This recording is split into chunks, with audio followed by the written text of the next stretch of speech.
Bueno, buenas tardes a todos. Gracias por venir a nuestro tercer Participa en Vivo. Vamos a recordar primero un poquito cómo funciona para los que sois nuevos. Eh, Como ya sabéis, porque habéis llenado un formulario de inscripción, es completamente interactivo. Estáis con la cámara y con la voz en on. Y el objetivo es que podáis interactuar directamente con nuestro invitado de hoy, que ahora pasaremos a presentarlo, que es muy conocido, y que sepáis que el evento se está grabando y que lo vamos a difundir por redes sociales. Entonces, si alguien tiene algún problema, pues que quite la cámara, quite la voz y si tenéis alguna pregunta, pues la podéis poner en el chat, ¿vale? Pero que si no decís lo contrario, esto va a ir por ahí, por las redes sociales, especialmente por X, por Twitter. ¿Vale? Perfecto. Entonces, la estructura tiene como tres partes, más la final, ¿vale? La primera es que voy a presentar a nuestro invitado, que es Damián Bardera, eh, muy brevemente. Luego, él, bueno, si tiene alguna cosa así que contarnos en unos 10 o 15 minutos primero, alguna cosa más urgente. Si no, tenemos dos o tres preguntas nosotros que le queremos hacer primero. Y luego sí que ya los que estáis aquí, pues podéis empezar a lanzarle todas las preguntas que tengáis, ¿vale? Sobre todo del libro Incompetencias Básicas, que es por lo que la mayoría lo conocemos, ¿eh? Ha escrito mucho más, como ahora vamos a decir, pero es por lo que se ha hecho más famoso. Al final, pues haremos un poquito de conclusión y de recapitulación, pero sobre todo son esas tres partes, ¿vale? Entonces, vamos a presentar sin más dilación a nuestro invitado de hoy. Es Damià Bardera, nacido en Viladamat, es doctor en filosofía por la Universidad de Girona, es autor de 8 libros de cuentos, como digo, muy prolífico. Algunos títulos, todos en catalán, y alguns contes per llegir-los d'amagat, Fauna animal, Els homes del sac, Els nens del sac, Contes de propina, Nens de llet, Bestias de compañía y Sobre el taló. Tiene una antología también de cuentos y microcuentos titulada Un circa al pati de casa, una novela, Mira del sac, un libro de poemas, El penúltim vòmit, 3 ensayos, Mediterráneamente, La catalanitat emocional. Este está escrito conjuntamente con Eudal Espluga, L'home del sac, arquetip modern del no-res, y por el que todos los conocemos, que es Incompetencias Básicas. También tiene un dietario ensayístico titulado Cal Ratuliu. Algunos de sus cuentos se han traducido al gallego, al polaco, al castellano, al inglés, al neerlandés y al croata. Así que, como he dicho al principio, pues mucho más prolífico de lo que yo personalmente, yo lo empecé a conocer por los artículos que leía de él en el Núvol de educación, que ya me llamaba mucho la atención y no me perdía ni uno. Y luego cuando vi que publicaba el libro, pues rápidamente lo compré. Entonces, no sé, ahora ya vosotros me diréis eh, vuestra experiencia con él. Entonces, Damián, no sé si nos quieres al principio comentar alguna cosa así que tú creas más urgente o te lanzamos nosotros dos o tres preguntas desde Ocre antes de que Mm. los No, inscritos. podéis lanzar las preguntas que queráis y Vale, vosotros centráis y yo remato, ¿no? vale. Sí que había dos o tres cosas así que nos interesaba al principio que nos comentaras. Primero, ¿qué te llevó a escribir este libro? ¿No? Como he comentado anteriormente, ya habías escrito varios artículos Mm. con ese estilo tuyo muy característico que a mí particularmente me encanta, ese estilo de sorna, ese un poquito de crítica. Eh, y si esperabas el recibimiento que ha tenido, tanto para bien como para mal, porque hay para un sector para los que eres Mm. el diablo y para otros, como sobre todo el sector docente en el que yo me incluyo, en el que yo, por ejemplo, tengo palabras de agradecimiento de que ayudes a visibilizar pues muchas cosas que hay familias que no tienen ni idea, creo. No sé si por desconocimiento o porque no quieren verlo, pero sobre todo es, bueno, ¿qué te llevó a escribirlo? Y si todo el, todo el revuelo que ha tenido el libro, ¿no? Y el recibimiento, si te ha cambiado en tu vida diaria y profesional. Mm. Vale, vamos por partes. A ver, este libro fue un encargo. Yo nunca había escrito por encargo narrativa, cuentos, y a lo mejor nunca lo haré, pero sí que no tengo problema con de escribir por encargo ensayo, ¿no? Entonces yo empecé a escribir los artículos de Núvol, como antes los habías comentado, y a raíz de estos artículos y habiendo yo publicado libros previamente, el editor de Portic, que es el mismo de Ampurias y Proa, pues ya habíamos trabajado juntos, entonces aprovechó, ¿no? Para decirme, oye, ¿a ti te interesaría? Él sabía que yo hacía de profesor, había publicado unos cuantos artículos en Núvol, y me dijo, ¿no te interesaría hacer bueno, pues un libro sobre educación? Y al principio no le dije ni que sí ni que no, dije, bueno, a ver si encuentro el tono, ¿no?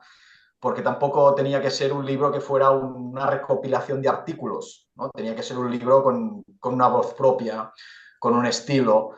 Y bueno, me puse a ello más o menos en Navidades del año pasado y lo terminé en abril-mayo y entonces ya el libro salió, me parece que en septiembre. Y bueno, fue por eso. Entonces, la intención era, aunque fuera un encargo, pues aproveché para decir, bueno, este es mi proceso de duelo, ¿no? Entonces ya estoy a la fase final de la aceptación y si el sistema no va mejor, que no creo que vaya mejor, porque no veo ningún tipo de voluntad política que vaya que vaya por aquí, pues al menos yo ya he dicho la mía, ¿no? O sea, para quedarme tranquilo con mi conciencia. Después, si me esperaba todo este revuelo, a ver, yo ya creía que este libro iba a tener más repercusión que los otros, que tampoco era muy difícil, ¿no?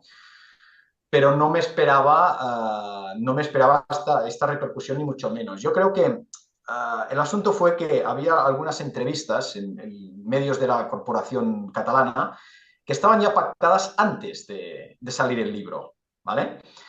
Claro, es una editorial que forma parte del Grupo 62, un grupo grande.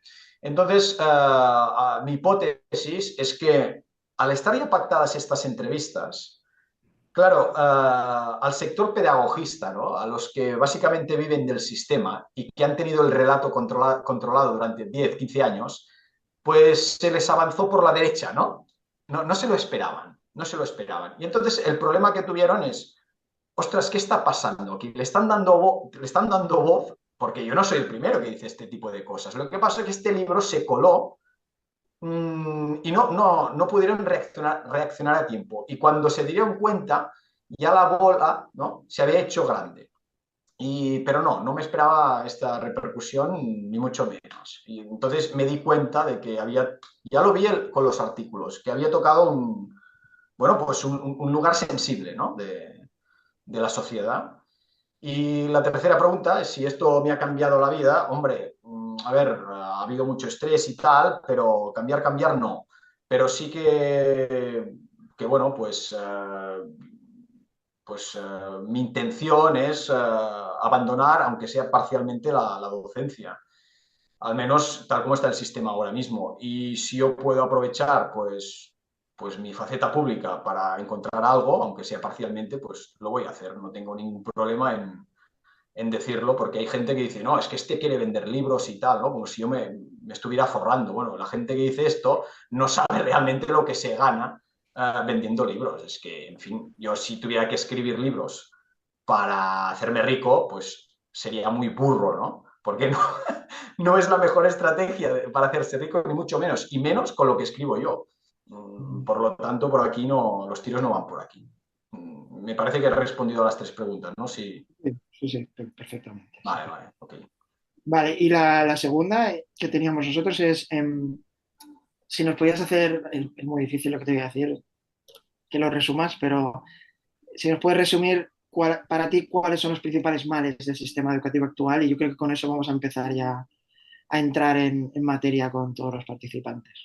Sí, a ver, los principales males, claro. es difícil ahora resumir, pero si los tuviéramos que enunciar, a mi parecer, aunque haya particularidades autonómicas, ¿no? En Cataluña, y si lo miramos a un nivel estatal, yo creo que hay un problema de que no hay evaluaciones externas y no se sabe qué se está haciendo, ¿no? Después, hay un problema con la disciplina en los centros, ¿no? Alumnos que son francamente disruptivos, hay total impunidad hacia este tipo de alumnado. Después también hay un problema de que no hay una ley, bueno, claro que hay una ley educativa, ¿no? Pero claro, es que hemos tenido 10 ya, ¿no? Desde la transición hasta ahora. Entonces lo que tendría que haber es una ley que garantizase pues, una estabilidad al sistema y que hubiera bueno, un seguimiento, ¿no? de qué está pasando con esta ley, que fuera una ley pues lo menos partidista posible y que brindase esto, una estabilidad al sistema, que diese pues un marco de referencia común en el que todo el mundo se pudiera sentir más o menos cómodo y este marco de referencia pues que esté avalado por datos científicos y contrastado, que no fuera una ley meramente ideológica, ¿no? Después también hay un problema, creo, con las familias, ¿vale? De esto también podemos hablar.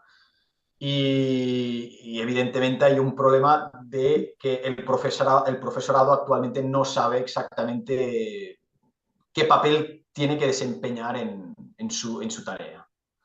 Mm, Mm.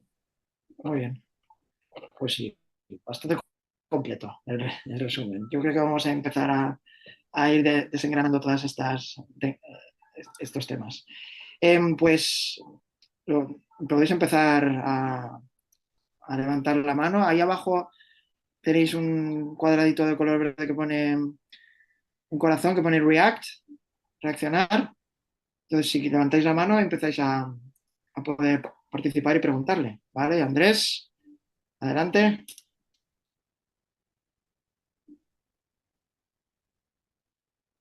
No tienes el micro, Andrés, creo que lo tienes apagado. Ahora. Ahora.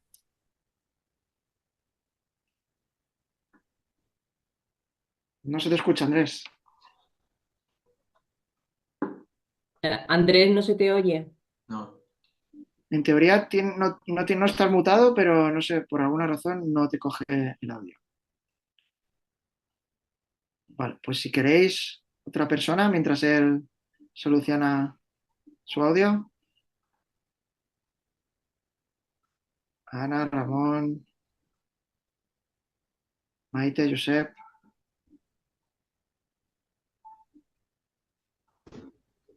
Yo tengo apuntadas vuestras preguntas, si no os animáis. ¿Se me oye ahora mejor? Ahora, Sí. perfecto. Ahora sí. Vale. Bien. A mí me llamó la atención de tu libro que ponías más énfasis en lo que acabas de decir, en la actitud disruptiva de los alumnos, del alumnado. Entonces, ahí yo creí detectar la diferencia principal entre primaria, que es donde yo me manejo, y secundaria, ¿no? En secundaria, los niños, salvo cuando ya llegan a sexto, que se sabe que se produce un momento, digamos, de emancipación moral respecto al adulto, y entonces cuando, digamos, se empiezan a ser más contestones, ¿no? Entonces, la pregunta es, porque en el caso mío de primaria, yo la mayor dificultad que me encuentro es con la actitud esta unicornial que también comentas en tu libro, ¿no? En mi ámbito es el mayor problema. Entonces, me gustaría que nos hablases respecto a los motivados, ¿no? Es decir, respecto a la neopedagogía. O sea, si realmente, claro, tú confírmame si le das la prioridad del problema en secundaria a la actitud del alumnado respecto a estos motivados, digamos. Pero bueno, yo los motivados, a ver, en primer lugar, el libro es como una expresión de mi malestar, ¿no? Es decir, bueno, pues yo dejo aquí mi testimonio, entonces no está escrito en clave como de análisis global o de hacer propuestas, ¿no? Es sencillamente bueno, dejar constancia. Entonces, bueno, en este sentido, los motivados son algún tipo de profesores. Pero no tiene nada que ver con los alumnos, ¿no? Son dos realidades distintas. ¿Eh? Claro, también es distinto primaria que secundaria, yo trabajo en secundaria, pero sí que es evidente que si llegan de primaria ya con déficits, ¿no? Bueno, pues tú en secundaria ya puedes hacer todos los proyectos que quieras, ¿no? Y que te motives mucho y tal, pero si no saben leer ni escribir correctamente, ¿cómo van a poder hacer un proyecto, no sé, digno, ¿no? Claro, aquí yo el problema que veo es que más allá de si hay un profesor motivado, ¿no? Porque de motivados hay que lo hacen bien y motivados que se motivan para un poco para esconder sus carencias, ¿no? Es que yo tengo mucha vocación ya, usted tiene mucha vocación, pero tiene muy poca profesionalidad. Pero bueno, tampoco, tampoco hace falta señalar al profesorado, pero una solución relativamente fácil y eficaz sería evaluaciones externas cada 2 años, ¿no? En segundo de primaria, y tú si eres de primaria, pues a ver qué te parece esto, ¿no? Es decir, evaluaciones externas periódicas y sistemáticas en segundo, cuarto, sexto de primaria, segundo de la ESO y cuarto de la ESO. Entonces, ¿qué ventajas tiene esto?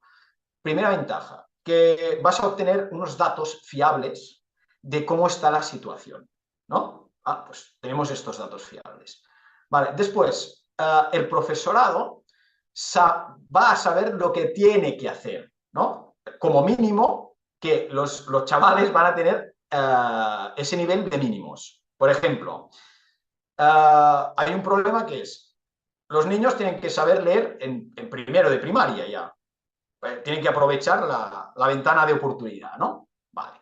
Pero si tú no haces una evaluación externa en segundo, hay muchos alumnos que pasan y a lo mejor no saben leer, porque nadie se ha preocupado con, bueno, pues con esto de los experimentos y luego te llegan a primero de la ESO y les tienes que hacer una adaptación por dislexia cuando es una falsa dislexia, porque no se ha aprendido, el proceso de lectoescritura no se ha hecho cuando tocaba. Entonces, evaluaciones externas, ¿no? En segundo, pues sabes quién sabe leer y quién no. Y no es para que repitan de curso el que no pase, no, es en segundo el que detectas que hay un problema, el año siguiente le das un soporte cognitivo. No estoy hablando de un soporte socioemocional, que no digo que no sea importante, pero se puede tratar fuera del aula, ¿no? Un soporte cognitivo, un profesor allí que le ayude, ¿no? Al alumno que ya has detectado que tiene estos problemas para que no se quede colgado. Evaluación externa en cuarto y después la evaluación de sexto, que sí, que si ya no pasan esta evaluación, que no pasen a primero de la ESO, que esta sí que hay aquí una ruptura, ¿no? Y segundo de la ESO, igual que segundo y cuarto de primaria, y en cuarto de la ESO, que haya otra evaluación de estas, no como las competencias básicas que si no las apruebas tampoco pasa nada, ¿no? No, que esta sea pues también definitiva, ¿no? Pues estas evaluaciones externas yo creo que tendrían, pues, en fin, que son necesarias, ¿no? Para saber exactamente qué hacemos y para garantizar unos mínimos.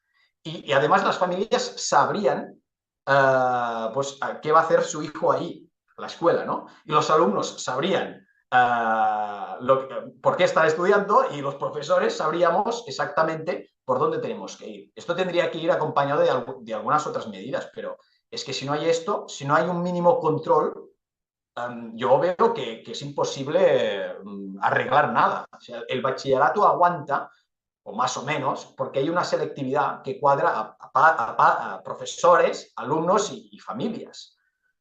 Y estas evaluaciones externas, claro que en todos los oficios hay gente pues, que lo hace mejor, gente que lo hace peor, pero es que si hay evaluaciones externas, la gente es que ya se pondrá las pilas, porque es que van a quedar retratados. Ya está, pero si no hay esto, yo creo que es una medida de estas como muy radical en el sentido de raíz, ¿no?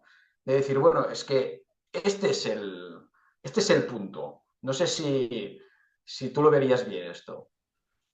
A ver, el problema que yo veo es que el profesorado de primaria está muy imbuido de la idea de que tiene una misión emocional, es decir, la emotividad ahora mismo prevalece.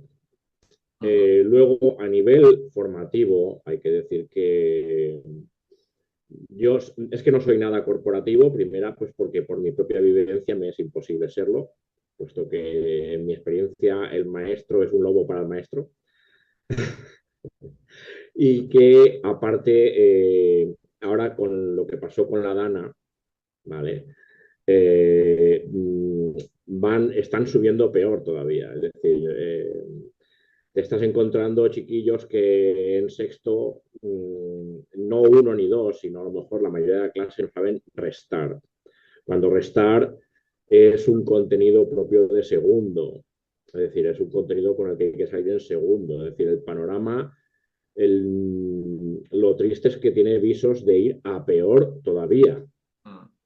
Es decir, y luego es que está esta cuestión de que el profesorado, con toda esta neopedagogía, está completamente imbuido de ella, no tiene una percepción de que haya una alternativa o una respuesta a eso, sino que la pedagogía correcta, es decir, el enfoque correcto es el enfoque neopedagógico, no hay otro.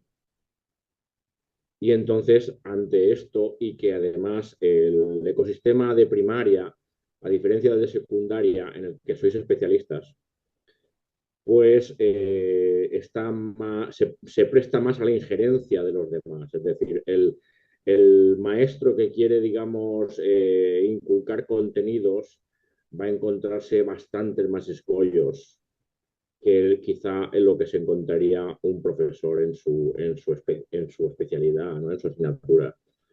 Esto quizás son las diferencias y que por desgracia yo estoy de acuerdo en lo que tú has dicho, que esto se tiene que abordar desde primaria, porque si no, ya actitudinalmente ya no hay una vuelta atrás, es decir, os llegan con una actitud que no la vas a poder cambiar, es decir, si el niño se ha pasado desde los 3 años hasta cumplir ya los 11 o en algunos casos ya los 12, haciendo turismo, naturalmente va al centro escolar, va a pasarlo bien, a pasar un momento grato, a que lo entretengan. Es decir, el problema es muy gordo.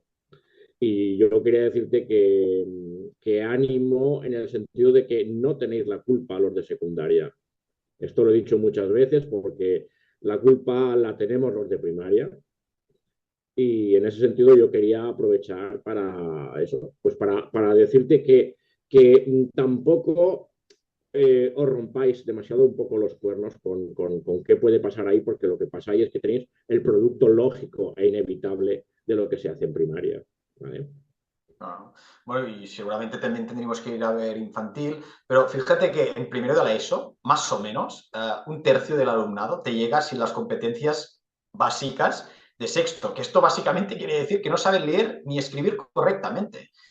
Y volvamos al asunto. Para mí, a título personal, los que se dedican a la docencia tendrían que ser, no sé, la aristocracia del espíritu, ¿no? Lo mejor de lo mejorcito de la sociedad, empezando por infantil, que es la etapa más importante, primaria y después secundaria, pero esto no es así. Por los motivos que sean, esto no es así, pero yo soy un tipo pragmático y creo que una manera de solucionarlo serían evaluaciones externas, porque después la gente se empezaría a poner las pilas y sabríamos exactamente qué hacemos, ¿no? Lo que decíamos, en segundo de primaria, pues tiene que saber leer, y ya está, y el que no sepa, pues como mínimo lo vas a detectar. Y después hay otro problema que evidentemente ya me ha causado problemas decir esto, pero es que es algo muy evidente, que es en las facultades de magisterio y en las de pedagogía, qué se está enseñando, qué nivel de exigencia dan, qué tipo de personal está dando clases allí, etcétera, etcétera, etcétera. Claro, aquí hay una especie de gente que vive del sistema y para que unos vivan bien o muy bien somos muchos los que tenemos que pringar, ¿no? Y entonces en estas carreras, que si pedagogía o magisterio, hay una de ideología. Bueno, la ideología suele ser no contrastada, ¿no? Pero mucha ideología, entonces, claro, llegamos al absurdo que no se puede ni contar ni explicar el cuento de la Caperucita porque es más machista o lo que sea, y dices, bueno, a ver, Y claro, todo este rollo entre pedagogista, New Age, un poco de woke, ¿no? De wokismo, claro, todo esto es un cóctel molotov. Y las personas que salen de magisterio, que además muchos se aburren, es que ya salen intoxicados. A veces entran motivados, gente con capacidad y terminan pues diciendo, bueno, pero ¿qué es esto, no? ¿Qué nivel de exigencia se está dando? Revisar todos estos programas, pero claro, yo creo que es más fácil pues evaluaciones externas, que tengamos claro lo que tenemos que hacer y ya está, porque es que no, esto no se va a solucionar. No, lo veo muy difícil o imposible. Y así. Y por cierto, en secundaria dices, es que hay especialistas ya, pero ya hace tiempo, en Cataluña somos la avanzadilla, que se están intentando imponer ámbitos que básicamente quiere decir que el especialista ya no va a dar nada de su especialidad. O sea, al tanto porque, porque la cosa va por allí, ¿eh? Sí, sí. Bueno, en fin. Muy bien.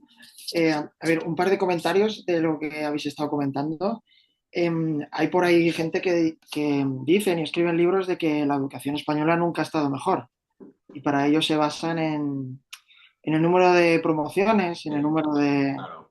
de Ya, pero sí, titulaciones, sí. un cuarto de la ESO, lo cual hace reír, ¿no? Porque los que estamos dentro vemos, ¿no? Los títulos que, a mí no me da vergüenza decir lo que regalamos, porque es que un cuarto de la ESO, eso es un cachondeo cuando llega junio. Sí, Yo siempre digo que necesito como 2 o 3 semanas de julio para recuperarme del varapalo de decir, yo estoy dentro de este sistema, de esto que estamos haciendo. Luego llega agosto, ¿no? Pues uno ya se le olvida todo, ¿no? Sobre todo porque en eso sí que no nos podemos quejar, ¿no? Tenemos un verano bastante largo. Eso es el primer comentario, ¿no? Claro. ¿Cómo rebates ese argumento si no hay unas pruebas fiables, ¿no? Como estáis comentando, que a ver, pongan a cada uno en su sitio, que te hagan rendir cuentas?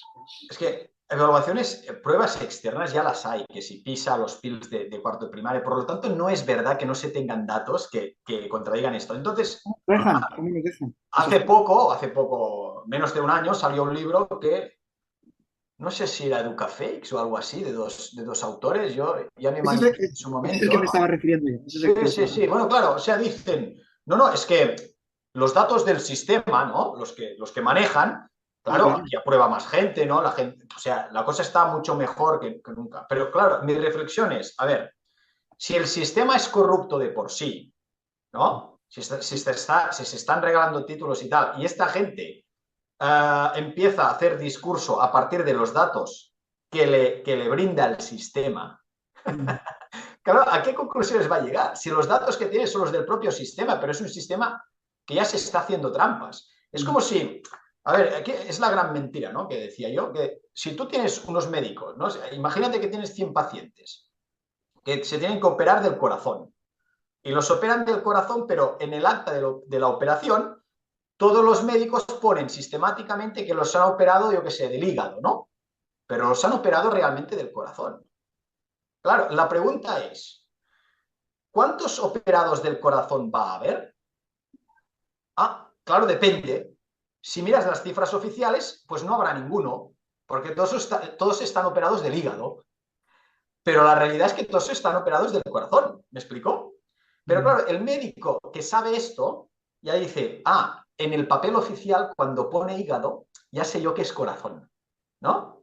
Y comparten este idioma interno, Mm. en clave, un idioma en clave. Entonces, los profesores, claro, compartimos este idioma en clave que es solo para consumo interno. Pero claro, esto es hacernos trampas, porque formamos parte de la gran mentira. Claro, y el sistema, todos los datos que tienes del sistema, es que ya forman parte de este sistema corrupto. Claro, y te dicen, no, si la cosa va mejor que nunca. Ya, bueno, Exacto. vale. Sí, sí. ¿Dónde están las evaluaciones externas? Mm. No, es así. Sí, sí, ahí está. Y el segundo comentario, antes de pasar a la siguiente pregunta, es cuando habéis comentado, ¿no? de qué se está enseñando, ¿no? En las facultades de Ciencia de la Educación.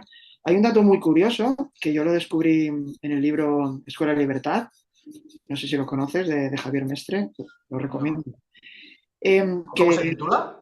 Escuela de Libertad. Escuela de Libertad. Sí. es de ACAL, de la editorial ACAL.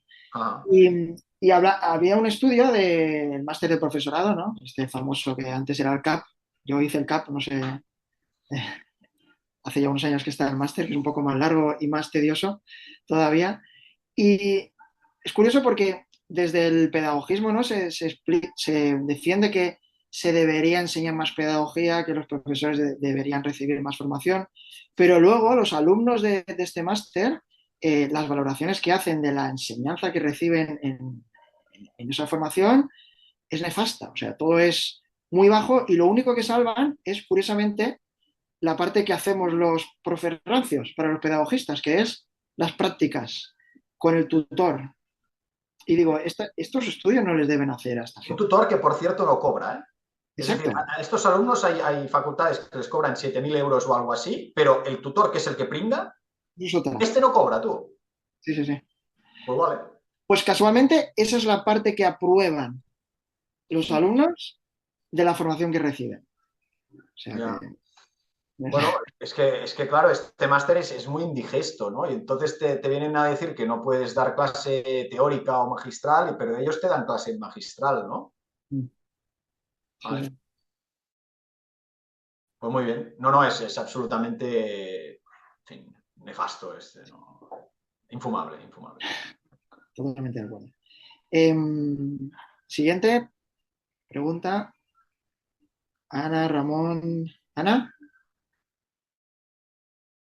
Ana. Damián, has comentado antes que más o menos el bachillerato se salva, pero a Mm. mí una cosa que últimamente me preocupa y es el creciente número de alumnos que llegan. Yo todavía los de mi centro los salvo, pero cuando me llega gente de fuera, a veces con unas notas desorbitadas y llegan a primero y se dan cuenta que no pueden. O sea, que es un fraude, un fraude manifiesto. Yo muchas veces digo, pues no van a tener estos niños una crisis de ansiedad de darse cuenta de esta estafa. Imagino que ahí en Cataluña eso se estará dando también, ¿no? Porque si todo es tan fácil, luego el bachillerato se salva, cuando llega a cuarto y entran a primero, tiene que ocurrir esto necesariamente. Sí, a ver, yo me planto cada año, todos los años, con 30 y pico alumnos en primero de bachillerato, un tercio de los cuales no tienen el nivel mínimo para seguir. Claro, entonces, bueno, se ponen las pilas o no van bien, pero como profesor es muy difícil, ¿no? Estaremos de acuerdo los que nos dedicamos a esto, tener media clase suspendida. Pero no es que tú tengas ganas de suspender, es que no, es que es lo que hay. Y no sé, yo, a ver, si vamos bueno, garantizar estos mínimos que no se están garantizando, ¿no? Porque después llegan a bachillerato y pasa lo que pasa. Que yo creo que en todo lo que es el sector pedagogista que nos viene, ¿no? Que creo que tiene un punto ciego, ¿no? Voluntariamente ciego, que es la evaluación, ¿no? Porque las evaluaciones que se están proponiendo, que si las rúbricas y todo esto y tal, al final son evaluaciones que no se pretenden objetivas, ni quieren serlo para nada. O sea, son evaluaciones con criterios como muy subjetivos, ¿no? Y entonces es como muy difícil. Fíjate, por ejemplo, que cosas muy objetivas, como podría ser la ortografía, ¿no?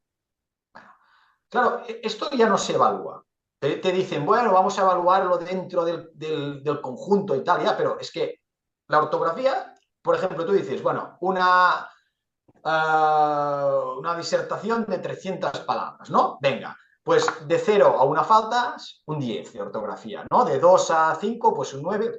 Esto es perfectamente objetivo, pero esto ya no se está haciendo. Y entonces yo lo que digo es, bueno, si la evaluación no puede ser mínimamente objetiva, pues entonces, ¿para qué tengo yo que corregir? ¿Me explico? Porque tú estás vendido como profesor. Y entonces han pasado toda eso con un tipo de evaluaciones que son, niño, ¿qué nota quieres? A ver, ¿no? ¿Qué nota te parece que tienes que sacar, ¿no? Y claro, salen de ahí con unas notas que si después tú le pones un criterio mínimamente objetivo, claro que no llegan, porque ya vienen de unas evaluaciones que no son tal. Para mí una evaluación es objetiva o mínimamente objetiva por defecto. Pero claro, es que ya se está hablando, este tipo de evaluaciones no lo son. ¿Me explico? Entonces, no sé, tampoco no creo incluso ni que haya mala fe a la hora de inflar notas. Es sencillamente este tipo de evaluación no funciona, es que no es evaluación ni es nada. No. Tú explícale a un alumno que tiene una nota más baja de lo que se cree y se lo argumentas, pero ya no es una cuestión de justicia, no, es una cuestión de intereses. Si el alumno no quiere entenderlo, no lo va a entender. Entonces ya el profesor, para no tener problemas, pues venga, ¿no? Y claro, pues llegan con el nivel que llegan. No sé. Y esta es la tendencia, ¿eh? No. Yo veo que en la evaluación hay un punto que no se tendría que redefinir esto. Yo soy de los que creo que, tal y como está la normativa actualmente, cualquier reclamación de notas, por la experiencia que he tenido con algún compañero, eh, nunca, o sea, siempre vas a ver, como docente has hecho algo mal. Sí. Y entonces se va a probar al alumno. He tenido muchos compañeros que le han hecho un recurso de alzada y es imposible argumentar que tú has seguido la normativa. Siempre hay un resquicio por ahí que...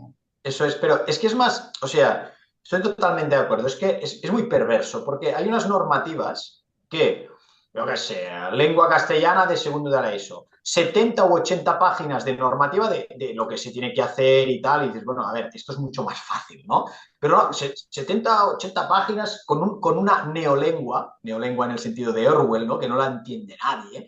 Y entonces, ¿qué pasa? Que hay tanta información y tantas supuestas evaluaciones que tienes que hacer y tal, que el profesor ya de entrada está vendido.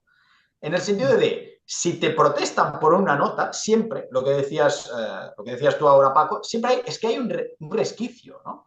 Entonces llega un punto que dices, oye, yo para tener problemas, pues mira, no sé, pues ¿quieres un 8? Pues venga, un 8.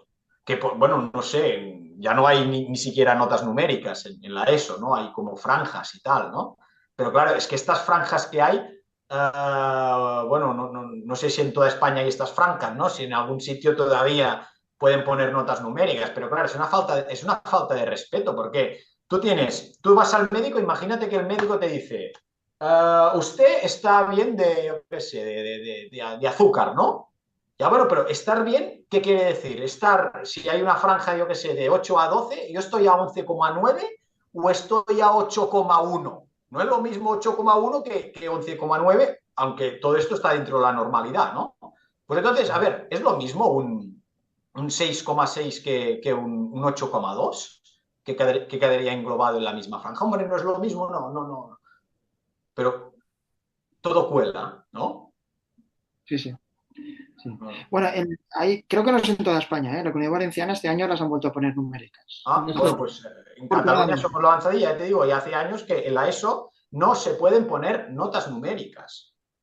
Solo puedes poner... En Andalucía las tenemos numéricas.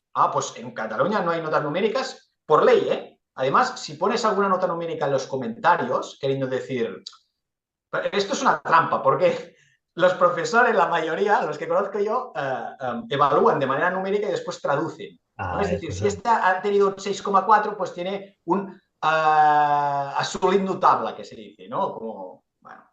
Pero es que hay 4 franjas. Bueno, la franja que ya directamente no aprueban, ¿no? Y después solo hay 4 franjas, ya es que no hay ni números. Claro, y lo que decías, te llegan a bachillerato ya, pero es que a lo mejor te ha llegado a un assolit notable, ¿no? Pero es que este notable puede ser desde un 6,4 hasta un 8,3. Claro. Pero es que además es tan absurdo porque después, cuando termina la ESO, si quieres ir bueno, si quieres ir a bachillerato entra todo el mundo, pero si quieres ir a hacer ciclos, lo que sería la profesional, ¿no? Claro, entran por nota los alumnos, porque no hay suficientes plazas. Entonces, lo que tenía que hacer el sistema es coger estas franjas y convertirlas a números, porque los alumnos tienen que quedar, bueno, si hay 10 plazas y hay 50 alumnos que piden, de alguna manera las tienes que ordenar. Pues entonces, estas franjas que se supone que no eran numéricas, después se tienen que traducir a un número. Entonces dices, bueno, ¿pero qué es esto? Es un cachondeo. Es una gran mentira. Una gran mentira. Y repito, en Cataluña somos la avanzadilla de lo peor. La avanzadilla de lo peor en educación. Y sobre todo lo que comentas, ¿no? Que es comprensible, ¿no? Tú puedes estar de acuerdo, ¿no? Pero es comprensible que muchos compañeros no se quieran complicar la vida. O sea, ellos pueden tener el 50% de la clase que no tiene el nivel mínimo, pero ni mínimo, que van a acabar, yo lo he visto muchas veces, primera evaluación, muchos alumnos, 7 suspendidas, segunda evaluación, 8 suspendidas, llega a la tercera evaluación, 1, 2, y ostras, muy bien, ¿eh? Yo me alegro, ha tenido una progresión espectacular, pero a ver, tú estás ahí, sabes cómo son los alumnos. Que hay muchos profesores, no se quieren complicar la vida porque suspender, tienes todo el sistema, empezando por la administración, presiona a la inspección presiona al equipo directivo, el equipo directivo presiona a los docentes. Entonces, hay gente que no se quiere complicar la vida y es normal, porque te puede llegar a poner en un estrés. Yo hablo, ¿no? Yo he tenido compañeros que la inspección le ha venido después de un recurso de alzada y no es nada agradable. No, porque, no, y cuando te pasa una vez o tienes a alguien muy cercano que le ha pasado, tú dices, a mí no me va a volver a pasar. Porque estas cosas puedes llegar incluso a perder la salud mental, ¿no? Porque, joder, mira, cifras, vamos a ver cifras, más o menos. Llegan un tercio de los alumnos sin las competencias de sexto aprobadas, más o menos, ¿no? De 100 tienes, vamos a poner 35 que no saben leer ni escribir correctamente. Después de estos 100, se gradúan en cuarto de la ESO más o menos 95. Menos de 90 no, vamos a decir 95. Hay unos 5 que no se gradúan, ¿vale? Pero claro, y tú dices, ¿qué ha pasado con estos 30 que venían, ¿no? Que no tenían las competencias? ¿Qué ha pasado? ¿Que han cogido el ritmo y tal? ¿Han mejorado? No, ¿qué va? Han ido pasando cursos y ya está. Y bueno, y quien quiera ver la mentira en directo, en vivo, in situ, que vaya a cualquier evaluación final de primero, segundo, tercero o especialmente de cuarto. Entonces ya te digo, es que son números. De 100 hay 35 que no tienen las competencias básicas de sexto. De estos 35, 5 a lo mejor no se gradúan porque dejan de ir a clase, porque dejan de aparecer por el instituto, no por otra cosa. Y entonces los otros 30 se gradúan, pero no porque hayan mejorado, sino porque sencillamente, bueno, pues balón para adelante y ya está. Sí, así es. Muy bien. Hay una mano alzada, creo. Sí, José Luis, creo. Bueno, no sé si se llama José Luis. Sí, creo que sí. Ah, Sí, José Luis. Vamos, todo lo que estáis diciendo más que de acuerdo, ¿no? Por cierto, yo todavía soy de la generación que hizo una reválida en cuarto de primaria para saltarme el ingreso y entrar en primero de bachillerato. No sé si os suena que eso llegó a existir, ¿vale? O sea, yo recuerdo en primero de primaria multiplicar y yo era un alumno del montón, no era... ¿Vale? Pero bueno, llevo muchos años en la enseñanza y hay una cosa que me preocupa, que es que se ha normalizado, creo, vaya, no sé qué opinarás tú, Damián, que las familias ciegas no son. Las familias ven cómo se evalúa en primaria, cómo el niño muy bien, pero el padre y la madre ven que el niño no lee, que el niño tiene un cálculo deficitario, que no sabe ni coger el lápiz, el lápiz se coge así y ya está, ni coger el lápiz. Entonces, las familias, mientras las notas y tal, ¿vale? Llegan a secundaria y tal. El drama está en secundaria, que hay profesores que se sienten presionados y una cosa es aprobarlos y otra cosa es que haya profesores en secundaria que la media de su asignatura, y no hablo de gimnasia y no hablo de plástica, sea de 8 para arriba por no ver evaluaciones, todo 9 y 10 y el disruptivo un 5. Entonces, yo creo que hay responsabilidad de las familias, de los profesores de secundaria, los que estamos en secundaria y bachillerato, y en el bachillerato ya empieza a haber patada y tira para adelante. Y el problema lo están teniendo en las universidades. Por supuesto que el magisterio que yo estudié y luego hice historia y tal, no tiene nada que ver con el magisterio actual. Yo a los chavales que me vienen de prácticas, lo primero que les digo es, mira, vas a leerte este libro de Gregorio Luri y luego lo vamos a comentar. Y yo te voy a explicar lo que hay que hacer en clase y pasando olímpicamente de la ley y tal. Luego otra cosa, que tienes que aprobar, vale, ponles un 5, pero no les pongas un 8, no les pongas un 9, no les pongas un 10. Creo que el problema es que, como dice el Luri, ¿no? Evaluamos por las intenciones, no por los resultados. Y la única, Damián, la única solución creo que es evaluación externa.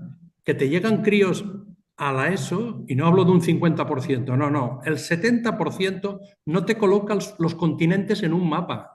El mar Mediterráneo, no te colocan las 4 provincias catalanas en un mapa solo de Cataluña, que tienen que poner Barcelona, Tarragona, Lerida y Gerona. No saben dónde están. ¿Pero qué coño has estado haciendo toda la primaria? Tú hablas de un porcentaje de 30% de alumnos que no saben dificultades lectoras. No, vamos a hablar claro, no saben leer ni escribir. Pero yo creo que supera el 50%, y me quedo corto, de chavales que no tienen dificultades de velocidad lectora y de comprensión de vocabulario mínimo. Y ya por no hablar de los dictados. Andrés, no sé si en primaria sigue existiendo la palabra dictado, no lo sé. Por cierto, te felicito, Andrés, por las veces que te he oído por las redes, no te conocía personalmente, y me parece que tu postura es, vamos, muy digna, porque en primaria eres un rara avis, ¿no? Y en secundaria, cuidado el tema, porque ahora me sorprende también que las nuevas generaciones, exalumnos que yo he tenido en clase, están subiendo en secundaria, que no sé si van a aguantar lo que nosotros hemos aguantado, ¿eh? Y eso también me da una cierta esperanza. Lo que decía Nunocrato, solo hay 2 maneras de arreglarlo, la rápida y la lenta. La lenta, pasar al departamento de marear la perdiz. La rápida, evaluaciones externas. Pero evaluaciones externas, que también haya geografía, que también haya historia, que también, no lo sé.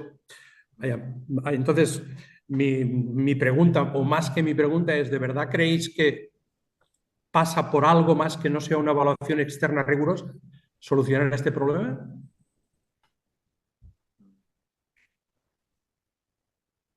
Andrés, no sé si quieres decir algo por alusiones. Me gustaría responder a José Luis.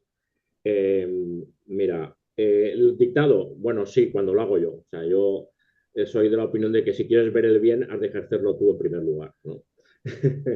Entonces, a ver, mira, yo he visto cosas tan disparatadas como que les hagan lo que sería una lectura para comprensión lectora, en vez de ponerles la lectura, que la lean, ponerles el audio. ¿Vale?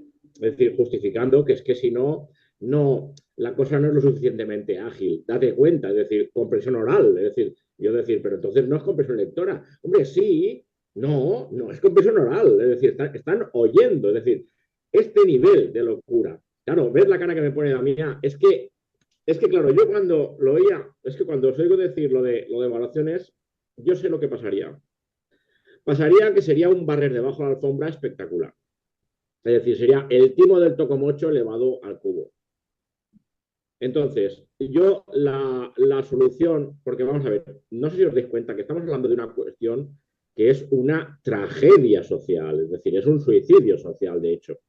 Es decir, no es ya la dificultad que nosotros como individuos, como docentes tenemos al afrontar el dar clase, es que ante nuestros ojos está ocurriendo ahora mismo una tragedia colectiva, un suicidio como sociedad, y se está haciendo que sencillamente sea, además, como dijo un compañero de OCRE, inviable como democracia, es decir, considerándolo a X años vista, es que no es viable una democracia en la que, como tú has dicho, los alumnos no conocen las provincias de su propia comunidad. Es decir, ¿qué ciudadano tienes ahí?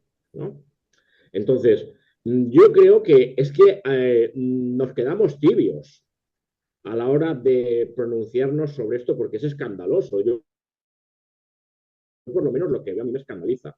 Es decir, este pasar la bola se basa en un relato. Entonces, lo que hay que hacer es que el relato tiene que cambiar por completo. Entonces, aquí, a nivel gubernamental, hay una responsabilidad enorme. Entonces, yo os quería lanzar a vosotros la pregunta, si pensáis, porque yo tengo ya mi opinión formada, pues por lecturas que he hecho y tal, y por la propia indagación en todo esto, ¿no? Y es que la LOCSE salió en 1990. Han pasado 35 años. Y la solución que pusieron hace 5 con la LOMLOE fue ahondar más en ella aún, ¿no? Es decir, como que la LOCSE se quedaba corta. La solución a la LOCSE era ahondar en los preceptos iniciados por la LOCSE. Entonces, mi pregunta es si pensáis que esto es accidental o fruto de la torpeza o esto forma parte de una agenda. A ver, yo no soy ni quiero ser conspiranoico, ¿no? Yo más bien creo que es una cuestión de mediocridad, de falta de coraje y de que hay una inercia, ¿no? Una inercia al menos en el mundo occidental. Los asiáticos van por otro lado, ¿no? Que es una inercia de degradación del sistema, pero para la mayoría de gente, degradación del sistema, porque los que se pueden pagar una educación privada, que pueden pagar 1.000 euros cada mes, se van a la privada, no estoy hablando de la concertada que... No, privada. Entonces, ¿qué pasa? Y sin querer ser conspiranoico, ¿no? Hay una inercia que es del propio sistema con la introducción de la inteligencia artificial y tal, aquí, pues muy probablemente va a haber un tercio de la población como mínimo que no va a trabajar el día de mañana porque no tendrán trabajo. Y claro, si esta gente estuviera formada, serían un problema grave, porque se quejarían de decir, bueno, ¿qué está pasando aquí? ¿No? Yo me he formado y no tengo trabajo y tal, ¿no? Se quejarían, pero claro, es mucho más cómodo pues tener una gente que no sabe nada, no van a trabajar, se les va a dar una paguita al mes para que se conecten a Netflix y para que de vez en cuando Amazon los contrate, no ya por semanas ni días, sino por horas, sin saber lo que son los derechos laborales. Y el asunto va por aquí. Entonces, la educación ya viene a ser no tratar el alumno como alumno, sino como cliente. Pero claro, como cliente quiere decir que si tú no puedes pagar, lo que vas a hacer es dar tus datos personales a las empresas privadas, que son Google y tal, que por eso lo de las pantallitas, que están haciendo negocio con nuestros con nuestros alumnos, y estos alumnos, básicamente de la pública, incluye también la concertada, pues ya está, educación de tenerlos ahí guardaditos, ¿no? Falsa educación socioemocional, y ya está, porque es que el sistema no van por aquí los tiros. Es una pura inercia, es tan triste como esto. Ya está, no... Yo lo veo más bien así, que no hay ningún tipo de voluntad para remontar esto. Y es A grave, ¿eh? ver, date cuenta que si lo piensas, a ver, yo me decanto más por lo otro, porque no es conspiranoia, es que lo alucinado o lo ilusorio sería pensar que quienes mandan y quienes diseñan las políticas educativas, que casualmente son todas las mismas en Occidente, es decir, están cortadas por el mismo patrón, lo cual ya indica, bueno, pues que hay un patrón.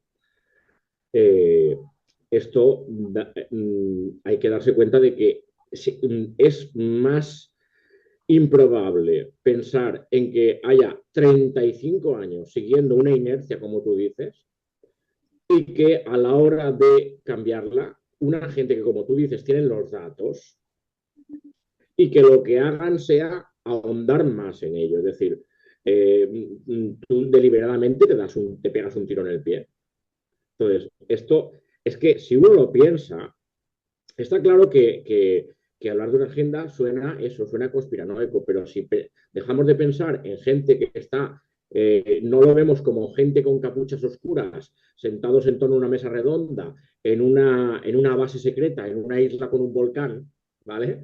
Sino que pensamos sencillamente en que hay un organismo supranacional llamado OCDE que está interviniendo la educación desde prácticamente sus inicios. De hecho, yo he estado rastreando documentos y tal, y ya el primer secretario general de la OCDE tenía una preocupación enorme por el tema de la educación. Documentos de, por ejemplo, el año 68, en el que cuando existía la teoría del capital humano, se le daba muchísima importancia. Incluso los libros de historia, yo estoy estudiando historia por la UNED, los libros de historia contemporánea, hablan de esa intervención del sistema educativo. Es decir, un organismo como la OCDE, cuya función fundacional es la de dictar directrices, vamos a ser tan ingenuos de pensar que no dicta directrices en materia educativa cuando desde el principio tienen muy claro el potencial del capital humano, lo tienen clarísimo y está por escrito. Igual que esto, igual otras medidas, igual el hecho, por ejemplo, de que las competencias son un invento de la OCDE. Es decir, no es que una mente pedagógica especialmente iluminada lo haya parido, ¿no? Esto surge en el seno de la OCDE. La Unión Europea es la que tiene la definición de lo que son competencias clave hoy en día. Es decir, la ley educativa, la LOMLOE, la nuestra actual, su definición, aunque no la expresa directamente, y también es chocante que una cosa tan nuclear como eso no la expresen en la propia ley, sino que dice que se remite a una directriz de la Unión Europea de mayo del 2016, si no recuerdo, no, 2018. Y ahí resulta que cuando lo buscas, te dice que las competencias claves son simplemente un conjunto de conocimientos, capacidades y actitudes. Es decir, eso, cogido así, implica que tú puedes enseñar los ríos de España y no estás dejando de ser competencial, porque estás enseñando conocimientos. O que si tú haces un dictado, estás enseñando a captar, digamos, a traducir, a trasladar de la oralidad al escrito, al papel, estás trabajando las capacidades. Entonces, no estás dejando de ser competencial, según esa definición de competencias. Pero claro, empezamos ya porque las competencias, igual que otros muchos conceptos, igual que, por ejemplo, ahora el pensamiento computacional, que es el último invento, son cosas inefables. Es decir, no existe una definición que todo el mundo maneje. Eso en sí es tan disfuncional que a mí me parece lo ilusorio y lo alucinado es pensar que eso ocurra sin que nadie diga, hombre, esto no puede ser, ¿no? No podemos aplicar unos conceptos sin que todo el mundo que los tiene que aplicar esté de acuerdo en lo que significan. Es decir, sobre ese tema, de hecho, mira, te han dicho un libro, te digo yo otro, el de Escuela o Barbarie. Ah, sí, este lo conozco. Sí, claro, de Lidia, Fernández de Lidia, ¿no? Este bucea mucho en toda esta génesis de este ideario, de esta ideología, ¿vale? Porque aparte luego hay una promoción descarada de esta ideología. Entonces, todo eso tenemos que pensar que es casual. Es decir, lo raro, lo que requiere mucha coincidencia, demasiada, es que todo eso sea una inercia, ¿sabes? Es decir, yo aquí discrepo contigo, ¿sabes? No, pero a ver, tengo que matizar. Es decir, yo no sé si estoy totalmente de acuerdo, pero yo me refería que hay una inercia, o sea, me refería que no hay una mano negra en lo que es la política. O sea, en el sentido que no tienen criterio. Los políticos claro. No tienen criterio, ni tienen coraje, ni tienen absolutamente nada. Y entonces cogen las recetas de unos poderes que no tienen nada que ver, que nadie los ha votado, ¿no? Que no tienen nada que ver con la educación y que lo que... Pero claro, es que la OCDE, lo que te decía, cuando hablo de inercia, es del propio sistema neoliberal. Pero es que, claro, la OCDE en este sentido es la expresión de esta inercia. Y claro que forma, o sea, es la superestructura, para decirlo en términos de Marx, ¿no? No, sí, estoy totalmente de acuerdo. Yo lo que decía es que hay una inercia que va más allá de los poderes políticos, y los poderes políticos no tienen ni el coraje, ni la lucidez, ni absolutamente nada. No sé si es que tenían las manos atadas, no lo sé. Pero, por ejemplo, vamos a poner un ejemplo. En Cataluña, después del desastre de Pisa y tal, que parecía que íbamos a hacer algo, resulta que cambia el gobierno y entra el PSC y ha hecho, en vez de preguntar a los docentes que estamos allí, ¿no? A ver, hicieron una comisión y tal, bueno, muy bien. Pero en vez de preguntar, lo que han hecho ha sido firmar un acuerdo con la OCDE para que dentro de 4 o 5 años estos resultados mejoren. O sea, un contrato, un pacto con la OCDE. No, claro que estoy de acuerdo contigo. Pero claro, es que, ya te digo, estas inercias son transnacionales, son de modelo económico-social. Por eso hablaba de esta inercia que, o sea, el gran truco de la ideología es que no parezca que es ideología, ¿no? Que parezca lo normal, la inercia. No, no, sí, en este sentido totalmente de acuerdo, ¿eh? No sé si se ha entendido el matiz de... Ujú. Y una última cosa, lo único que entienden los políticos es, claro, si ellos no ven que apostar por determinadas políticas les va a hacer perder votos, si ellos no ven esto, pues no van a cambiar. Pero si vieran directamente que mantener la LOMLOE en este sentido es perder votos, después empezarían a cambiar. Pero claro, aquí la gente se tiene que movilizar. Que por cierto, y hablando de LOMLOE y evaluación, no hace poco ya se puso sobre la mesa que se está barajando la posibilidad de tener que evaluar a los alumnos la autoestima del alumno. Bueno, y entonces, ¿cómo se hace esto? ¿No? Lo que decíamos antes de las evaluaciones, que se evalúa por intenciones que no tienen nada de objetivo, pero es que además, yo qué sé, es que es tan absurdo porque el que tiene buena autoestima, que le vas a poner un 10 y el que tiene la autoestima baja le vas a poner un suspenso y entonces todavía la va a tener peor. ¿O cómo va eso? El que tiene buena autoestima le pones un 4. Es que es totalmente absurdo, ¿no?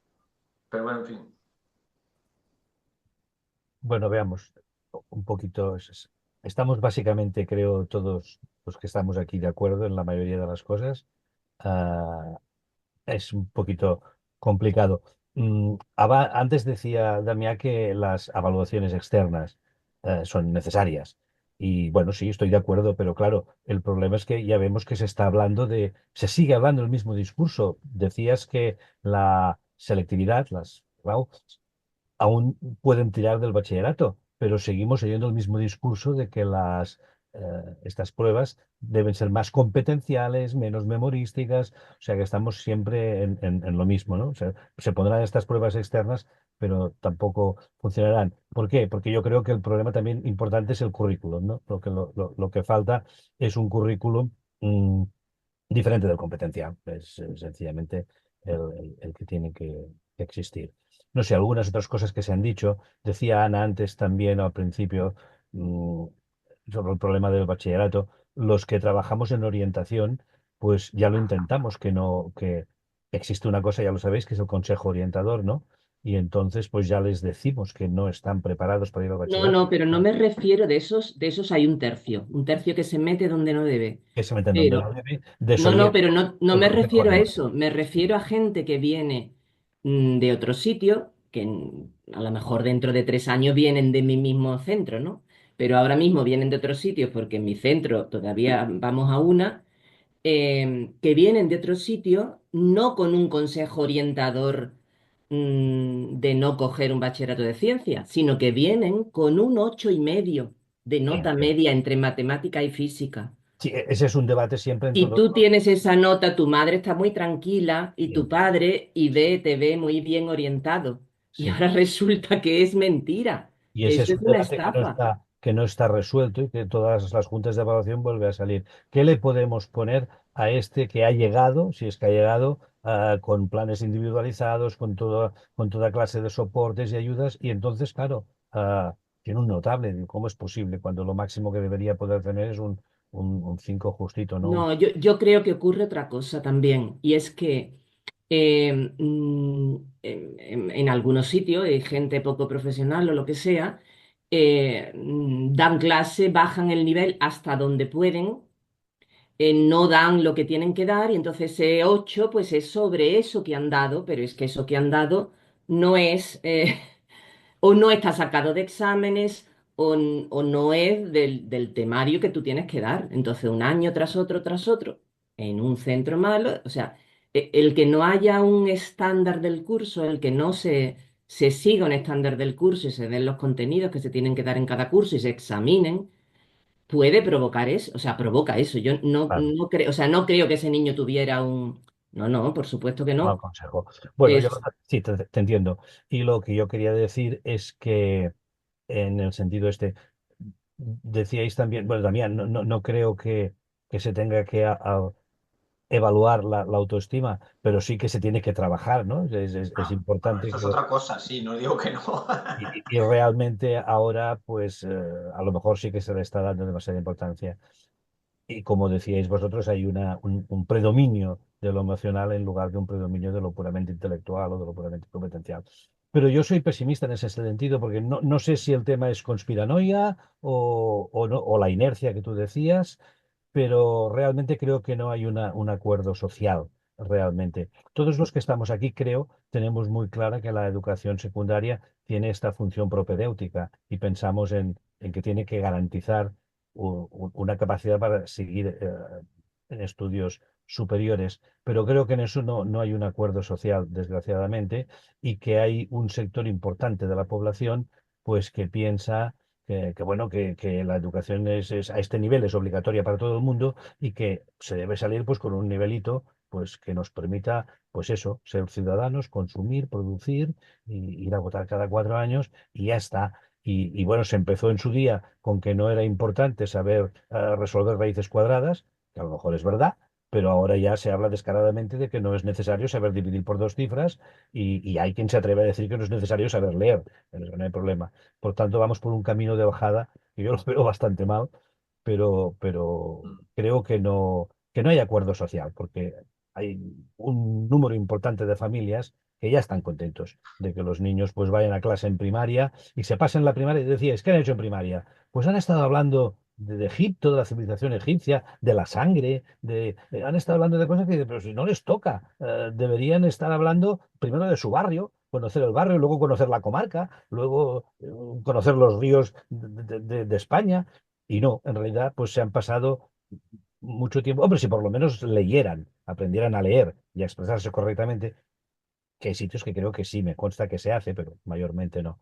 El problema es ese, que se han pasado la primaria pues hablando de cosas que no venían a cuento. No sé. De todas formas, yo, para acabar toda esta perorata un poco desordenada y descontextualizada, también quería preguntaros una crítica que se nos hace desde el pedagogismo, que también es un concepto que no sé si podríamos haber encontrado uno mejor, ¿no? Yo soy maestro de la extinta especialidad de ciencias en su tiempo y posteriormente, Pedagogía crítica. dime. Pedagogía crítica. Son, o sea, dentro de la pedagogía, todos estos que promueven esto son la pedagogía crítica, que también es un nombre paradójico hoy en día, porque como Sí, son los voceros de lo que nos viene dictado desde arriba, de crítico poco, pero son la vertiente de la pedagogía crítica. Es decir, no es toda la pedagogía, efectivamente, es la pedagogía claro. crítica. El apellido de esta rama o de esta facción que promueve esto, ¿no? Sí, no sé qué nombre deberíamos ponerle. Claro, yo como psicopedagogo que trabajo como orientador en un centro también me siento una rara avis y sorprendo a la gente cuando pues les digo, no, es que las inteligencias múltiples no existen, no dejaros de tonterías, ¿no? Entonces, claro, pues eso Pero si el sorprende. mismo autor lo dijo, Garner lo dijo, que esto es Lo lo sabemos, tomado muy lo en serio, sabemos, pero que pero no lo sabemos, pero no les convencemos. También sabéis que la información no cambia conductas, ¿no? Que esto es muy complicado. Yo lo que quería preguntaros, a ver qué opináis, qué opinión tenéis vosotros, cómo les podéis responder o cómo les podríamos responder, porque una crítica que nos hacen recurrentemente es sobre el tema de la inclusión, ¿no? Y entonces pues nos acusan de que ciertos alumnos nos molestan y que solo queremos en clase al alumno brillante que no tiene problemas, ¿no? Y entonces pues nos ponen entre la espada y la pared en el sentido de que nos quieren hacer ver que nosotros estamos contra la inclusión, ¿no? Y claro, yo creo que eso no es verdad porque sí que queremos la educación para todos, esto estaríamos todos de acuerdo.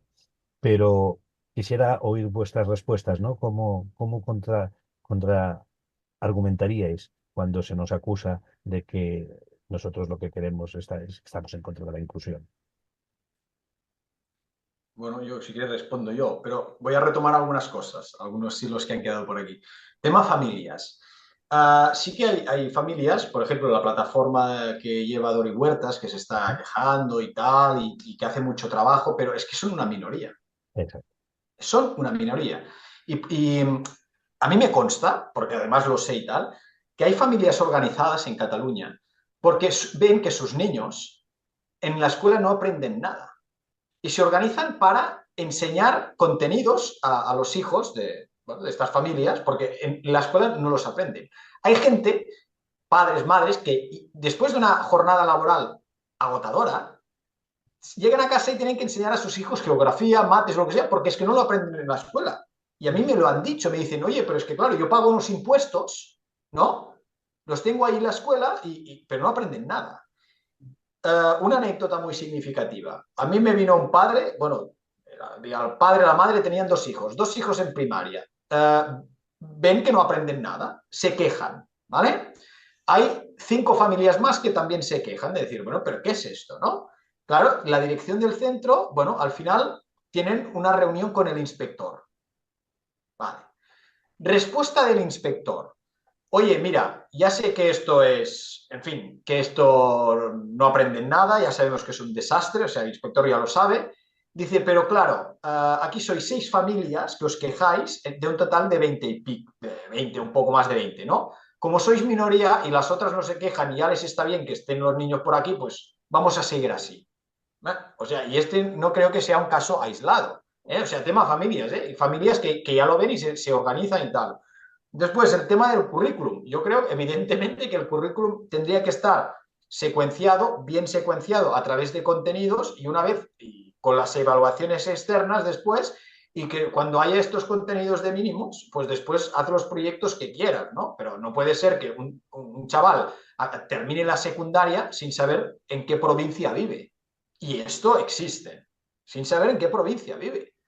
Después, el pedagogismo, que quizás se podría haber encontrado otra etiqueta mejor, pero para mí creo que pedagogismo es la versión ideologizada e ideologizante de la pedagogía. Es decir, coger determinadas ideas pedagógicas de manera ideológica, sesgada y aplicarlas sin contexto y sin experiencia, de manera totalmente, porque tú crees que aquello tiene que ir por allí, ¿no? Es la versión ideologizada de la pedagogía. Y después, el tema de la inclusión. Bueno, yo creo que aquí se podrían decir un par de cosas. La primera es, bueno, seguramente es como de sentido común y la segunda sería, bueno, en fin, políticamente incorrecta, ¿no? Pero, claro, vamos a hablar de inclusión. Yo creo que hay como 2 tipos de inclusión, ¿no? Las inclusiones por cuestiones cognitivas de aprendizaje, que aquí hay mucha cosa, pero muchísima. Y después hay otro tipo que son minoritarios, que son los conductuales, ¿no?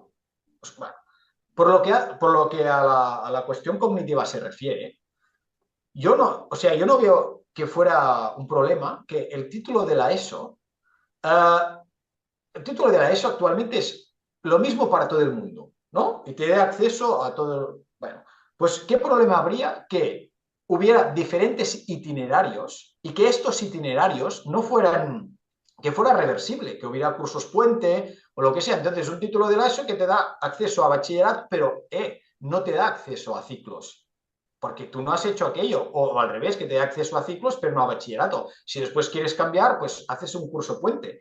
Y lo que decía Aristóteles, yo que soy de filosofía, de la virtud, la arete, la excelencia, es que, a ver, si un chaval le gusta la mecánica, ¿no? Los coches, lo que sea, o hacer de fontanero, pues empieza a aprender el oficio, evidentemente garantizando unos mínimos académicos, leer y escribir, pues hace este itinerario, puede hacer prácticas a empresas y el tipo se planta con 16, 18 años siendo un excelente en su profesión.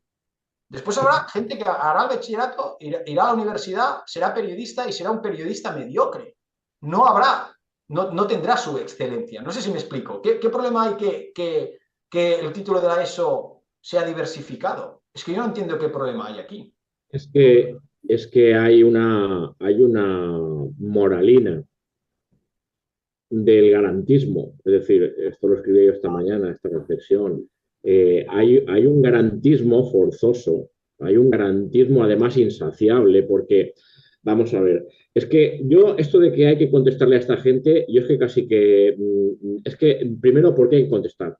Es decir, ¿por qué hay que contestar a un... Yo no tengo nada en lo personal y no entraré jamás en lo personal, pero es que esta visión, que voy a decir pseudopedagógica, porque antes la pedagogía iba muy de la mano de lo que ocurría en el aula. Tú coges un libro de pedagogía de los años 20, ¿vale? Voy a irme anterior a Franco, ¿eh? Y lo que ves es algo que está muy de pies en la tierra. En cambio, ahora la actitud de la pedagogía es ejercer de gobernanta, de ser una gobernanta estricta que te marca unos ideales, unos cánones morales a los que tú tienes que alcanzar. Y que además, cuanto más utópicos, más respetables parecen ser, ¿no? Entonces, esto, como va con un sentimentalismo, pues esto naturalmente cala fuerte en las familias. Es decir, aquí hay una deseducación de la propia sociedad o una perversión, si se quiere, en el sentido de que a partir de una mercadotecnia, porque yo lo veo mercadotécnico, es decir, te apelan a tus emociones, eso, ¿qué hay más mercadotécnico que esto? Es Ahí decir, vamos, por eso Andrés, decías que ibas a decirme que mejor ni contestarles, pero no es porque tengamos que convencerles a ellos, es porque tenemos que convencer a la sociedad.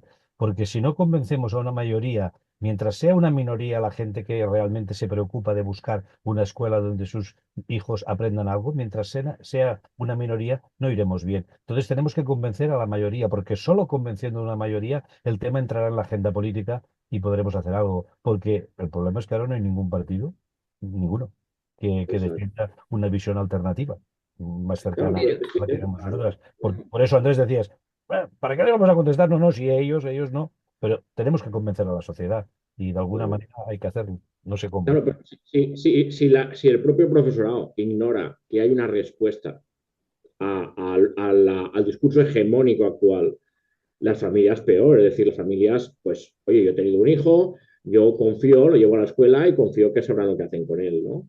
Entonces, naturalmente, a mí me ha pasado infinidad de veces ya que, por un lado, me digan los padres, oye, hasta que no has llegado tú, yo no era consciente de lo que mi hijo no sabía. Te lo agradezco, de hecho. O sea, me quedo un poco para allá, pero te lo agradezco.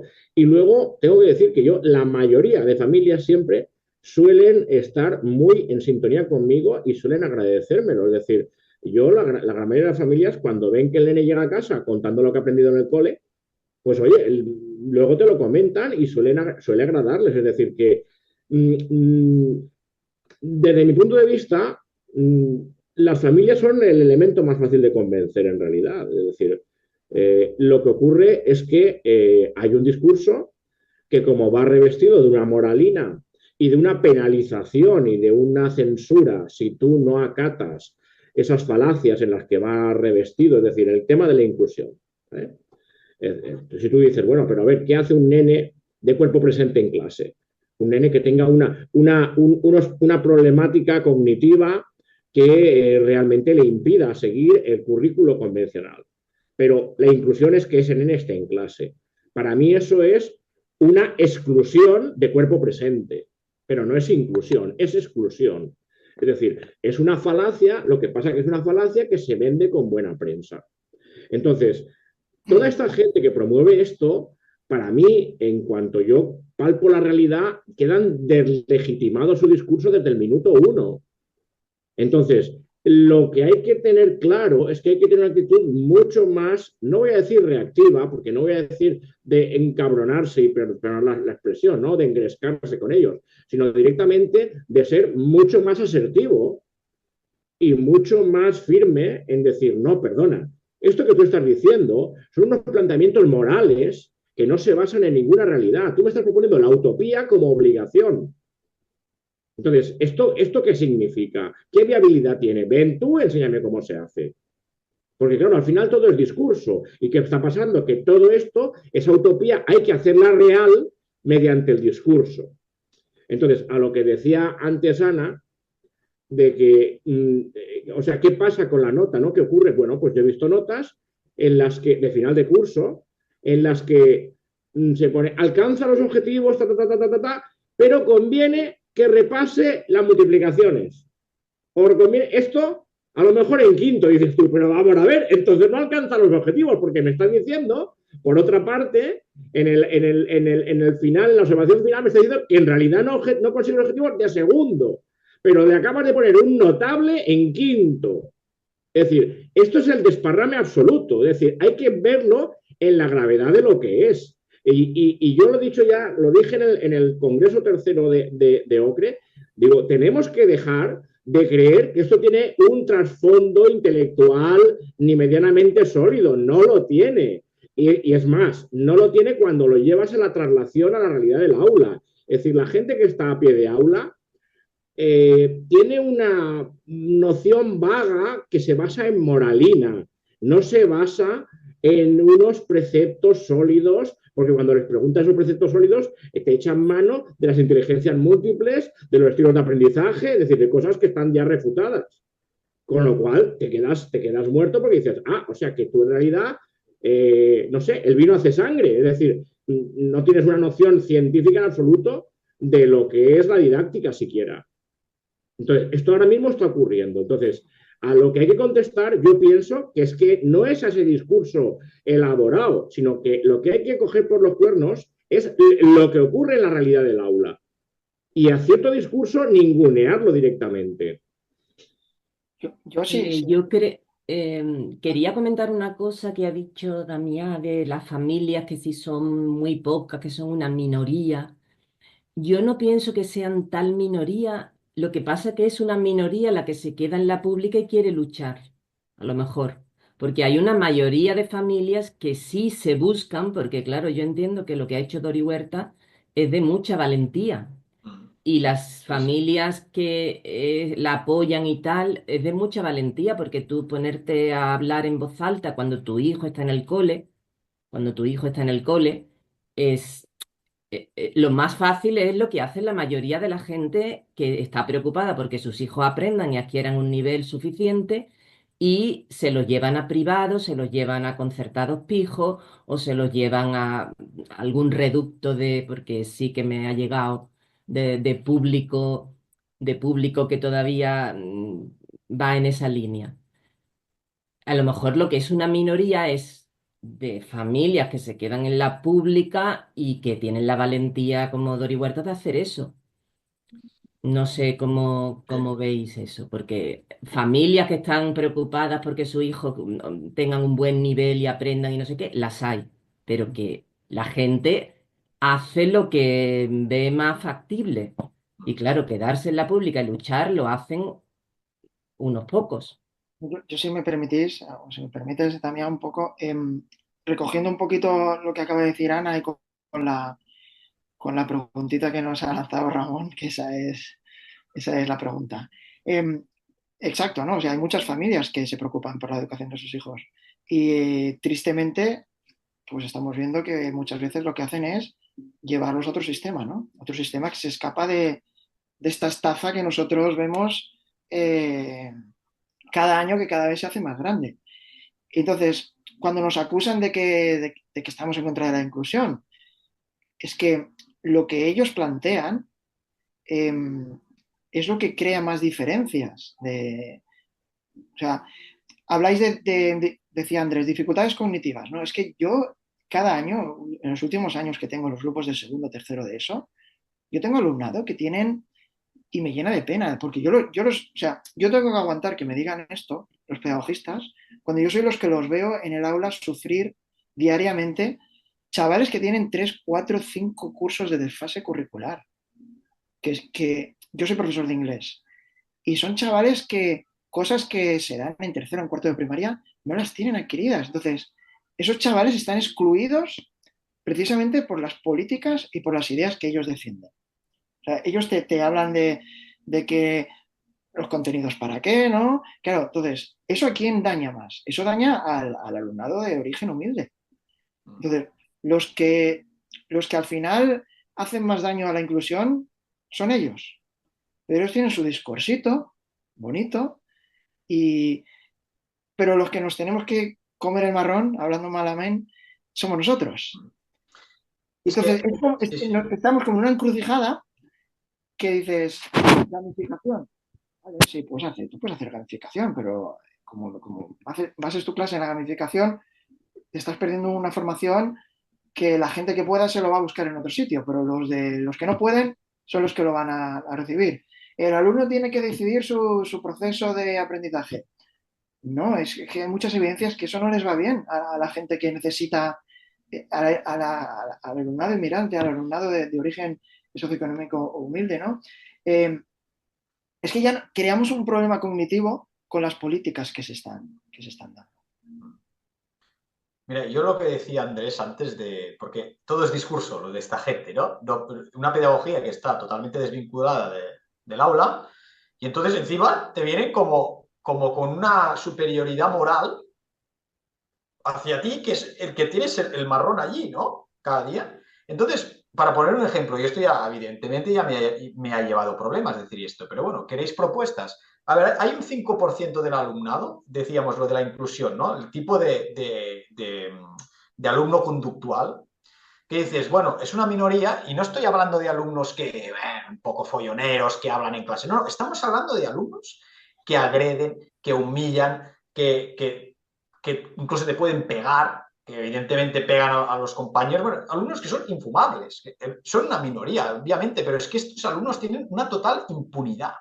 Y entonces, cuando tú estás absolutamente desprotegido como profesor, y el resto de alumnos también, porque claro, para proteger, o se supone para proteger el derecho a la enseñanza de este sujeto, entonces estás conculcando el derecho de aprender de los otros, que están muertos de miedo, ¿no? Si hay uno o dos de estos que agreden, que escupen, que humillan, que es un caldo de cultivo para el bullying, además, toda esta jungla, ¿no? Vale, pues cuando tú les pides a estos pedagogistas que no pisan un aula, ¿qué hacemos con este tipo de alumnado?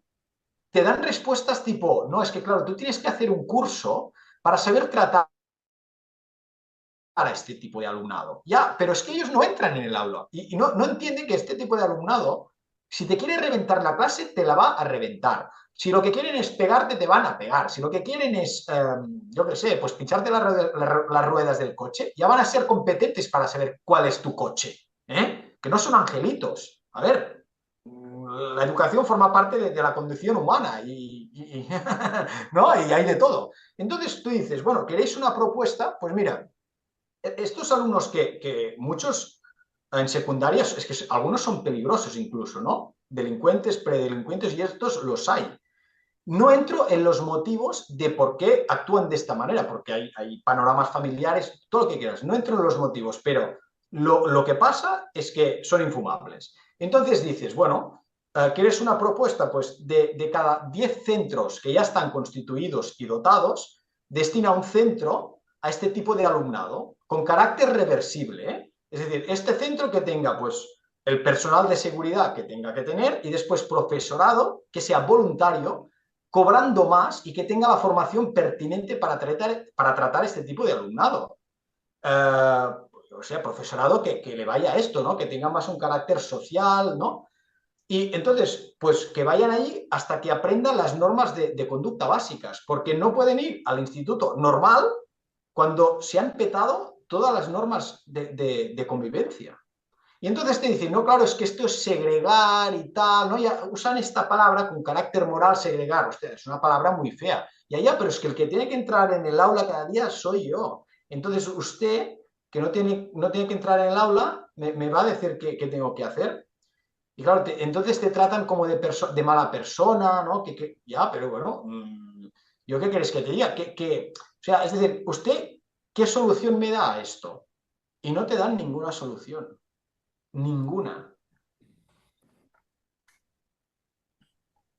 Yo creo que la van a encontrar la solución, porque en Cataluña no va a haber gente para dar catalán y eso es un problema grave.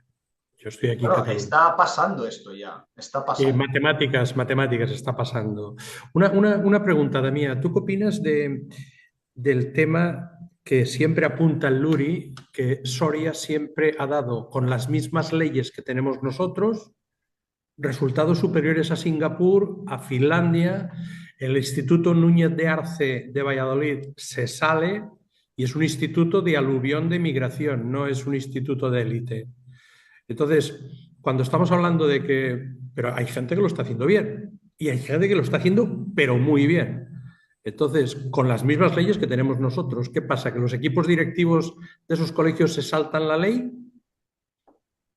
No sé, ¿qué opinas, Damián? A ver, en Castilla y León, si Castilla y León fuera un estado, estaría entre los 10 primeros, sí, ¿no? Es espectacular, ¿no? Los resultados que tienen. A ver, es que el otro día, no quiero decir nombres, ¿vale? No quiero decir nombres, pero era una conversación más o menos privada y una persona que, bueno, esto no es que sea un pedagogista, pero bueno, los pedagogistas le han cogido parte del discurso, es una persona que no pisa aula, y me decía, yo le dije, bueno, pero con tu propuesta educativa y tal, mmm, eh, es evidente que en Cataluña en fin, vamos mal, ¿no? Y en cambio Castilla y León está que se sale. Y me vino a decir que los alumnos que él veía de Castilla y León, comparados con los de Cataluña, estamos hablando ya de alumnos pues, que están ya en la fase de bachillerato o así, que en realidad los de Cataluña eran mucho más competentes, aunque en PISA no tuviera los resultados que se esperan, ¿no? Fíjate, un poco la mentalidad. Y yo le dije, hostia, ¿de verdad? Y me dijo, sí, sí, están como más espabilados, ¿no? Los de Cataluña, aunque no, porque enseguida te hacen una exposición oral, se saben mover más por la vida, no sé qué, no sé cuántos. Y yo le dije, bueno, y claro, y entonces, ¿vale? Pues ¿cómo lo evalúas esto? Y lo que me vino a decir, me vino a decir algo así como, es que esto de la evaluación se tendría que evaluar a lo largo de toda la vida, ¿no? A lo largo de toda la vida. Queriendo decir, los de Castilla y León puede ser que saquen muy buenas notas en PISA, pero que después si van por la vida no tienen marcha, ¿no? Y yo le dije, pero bueno, o sea, si tú vas a evaluar la vida de una persona cuando tenga 40 años, o sea, ¿cómo vas a saber si en el caso de que le haya ido bien a la vida, esto se debe a la educación que ha tenido, pero eso hay múltiples factores, ¿no? Claro, entonces cuando ya se está negando, fíjate, cuando ya se está negando las obviedades y los resultados, es que ya no hay nada que hacer. ¿Me explicó? Porque te dicen, no, es que, bueno, sí hay esto de PISA, pero bueno, esto no. Sí, pero Demía, estos que te dicen eso viajaron a Finlandia porque Ah, iban muy sí, bien en PISA. ¿Por qué no sí, iban sí. a Soria? Porque Ah, van bien en no, PISA también. sí, porque hay este prurito de querer ser innovadores, de querer como, y entonces, yo qué sé, es un poco degradante, ¿no?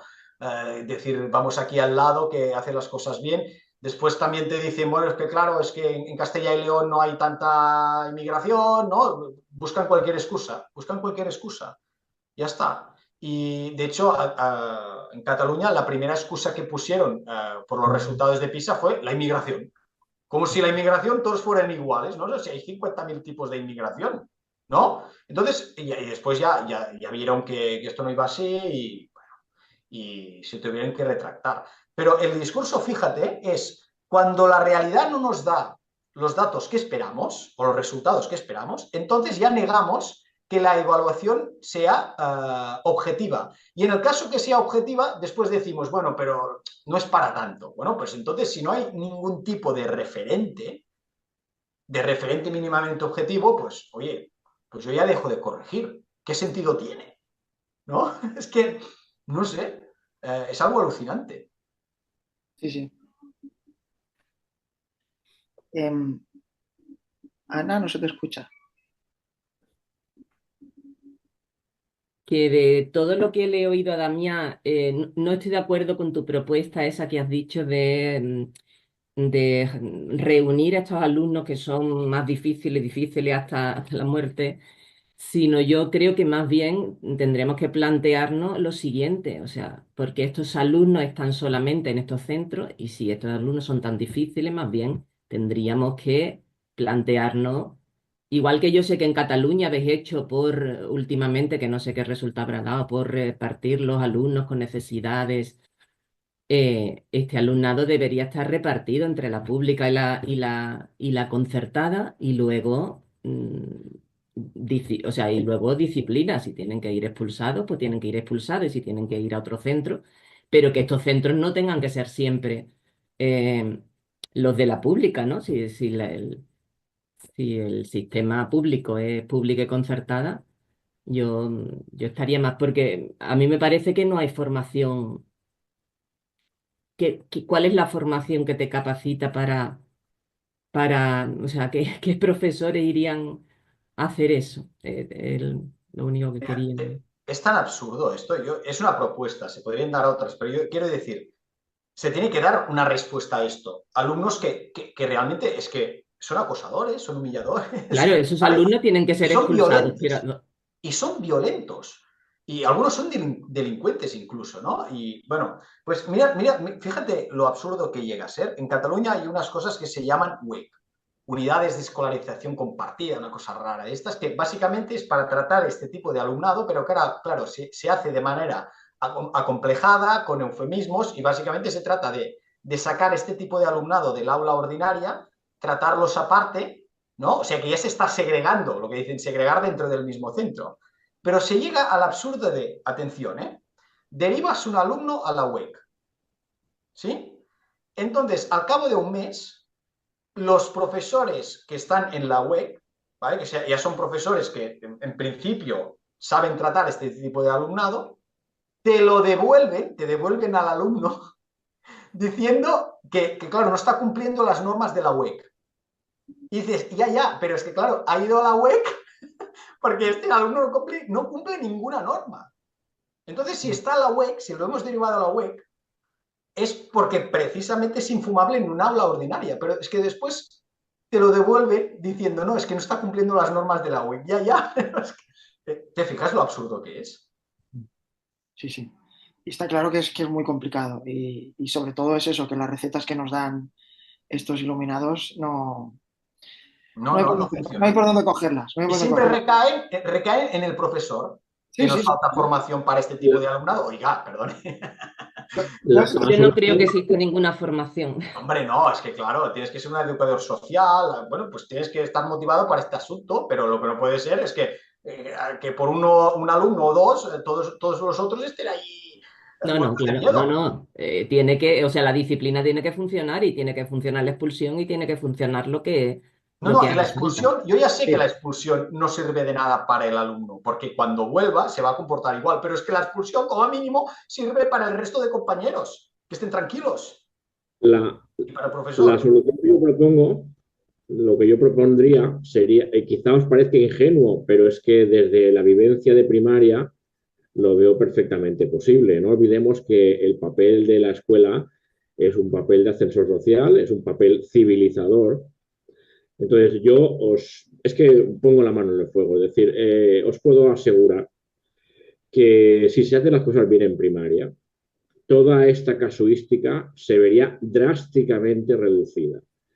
Y aparte, y los que tuviesen, digamos, por así decir, vamos a decir, inclinaciones disruptivas, no se verían avalados por el ambiente. Es decir, habría un ambiente que sería inhibitorio hacia estas cosas, hacia estas conductas, ¿vale? ¿Por qué lo digo? Pues porque lo he vivido, es decir, porque yo mismo lo he materializado en el aula. Yo me he encontrado una clase de quinto en la que los disruptivos se habían hecho los amos y de hecho además con esto también conseguí abordar esa diversidad. Es decir, llegar a un aula en la que ves que los que tienen todo el tiempo, el monopolio del tiempo y de la palabra, son pues los que están incordiando, vamos a decirlo claro, los que no van ahí a abordar, a trabajar sobre lo que está propuesto, ¿no? Sino que van a su rollo. Entonces, tú esto, digamos, cuando estás a tiempo, desde luego, lo, lo corriges y ¿qué te encuentras? Pues que cuando le das voz a los que van a trabajar, oh, sorpresa, aquellos que tenían dificultades también empiezan a funcionar. ¿Por qué? Porque has generado un clima de trabajo y en torno a ese clima de trabajo las cosas empiezan a fluir. Yo particularmente lo llamo esto la mancha de aceite. Es decir, se va escampando.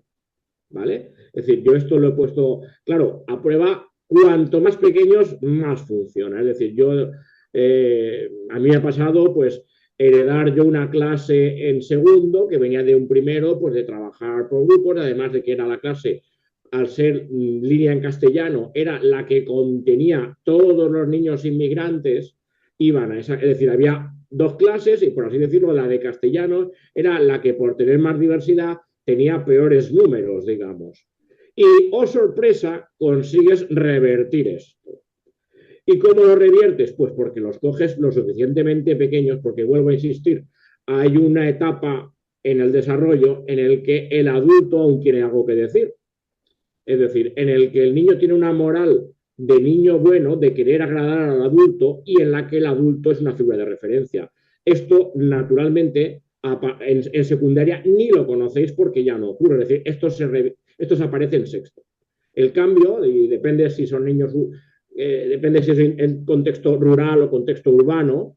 En contexto urbano, en quinto ya empiezas a ver algunos pues que ya, digamos, que van demasiado, por así decir, espabilados. Pero lo coges en quinto, en cuarto, en tercero, coges en segundo, y esos nenes les haces amantes del aprender, porque al fin y al cabo, aprender, yo les digo, es que es como desbloquear un poder, les digo. O sea, lo más parecido a ser un superhéroe es saber muchas cosas. Y esto, los nenes, como no son tontos, que simplemente son pequeños, oh sorpresa, lo entienden y hasta les parece sensato. Con lo cual, ese hombre que llega allí y les empieza a descubrir la realidad, algo de lo cual están avarientos, es decir, están hambrientos a más no poder, tienen sed de conocer, porque tienen sed de entender cómo es el mundo que les rodea. En cuanto tú les abres esa puerta, oh sorpresa, resulta que tienes una... Vamos, yo bromeo con los padres porque me dicen, ¿cómo lo haces? Digo, no, es que yo tengo una secta. Somos una secta de adoradores del conocimiento. Así que ojo, cuidado. ¿Vale? Entonces, claro, esto los padres se ríen porque es que realmente al final, si tú los coges suficientemente pequeños, es así. La diferencia es tan grande y además que se ve paulatinamente en primaria, porque en primaria se produce un cambio enorme. Es decir, es que los ves de mes en mes cómo van cambiando, ¿no? Entonces, esto vuelve a poner el énfasis en que la primaria tiene que ser reconocida con la importancia que tiene, no como ese aparcamiento hasta que, yo lo he oído, que me lo han dicho, bueno, es que esto no lo saben, ya lo sabrán más adelante, digo, no, más adelante tiene que haber otras cosas más complejas.